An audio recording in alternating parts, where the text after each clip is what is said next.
Ертеде бір шал мен кемпір өмір сүріпті. Каналыма тіркеліп лайк басыңдар, ал жалғастырайық. Бір күні шал кемпірмен шай ішіп отырып, Отанасы бауырсақ пісірші.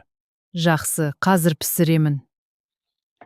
Қазір әдемілеп бауырсақпен шай ішеміз. Мен отын әкеле берейін. Иә, әкел әкем. Бауырсақтарың жақсы болады. Рахмет айналай. Исін-ай, Иә, қазір дайын болады. қандай дәмдейсіз. деп екеуі бірге бауырсақ пісіріпті. Бауырсақ сусын, терезені ашып қояйын. Бір кезде бауырсақта жан бітіп қашып кетеді. Ойбай, атасы қара! Бауырсақ көңілденіп қашып келе жатырып, жолдан қоянды кездестіреді.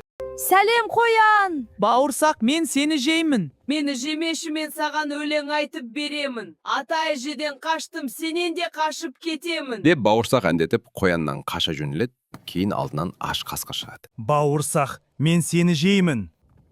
Қасқыр, мені жемеші, мен саған өлең айтып беремін. Ата әжеден қаштым, сенен де қашып кетемін. Бауырсақ, мен сені жеймін. Жемеш, мен саған өлең айтып беремін. Бауырсақ, менің құлағым естімейді жақындаш. Деп бауырсақты алдап, бауырсақ жақындаған кезінде оны жеп қояды. Ал бұл оқиғадан бір ой түюге болады. Әрдайым мақтана беруде, әркімге сене беруде жақсылыққа апармайды. Ақылды бол, сақ бол. Сонда ғана өз жолыңды табасың. Егер мультфильм ұнаса, маған тіркеліп кет.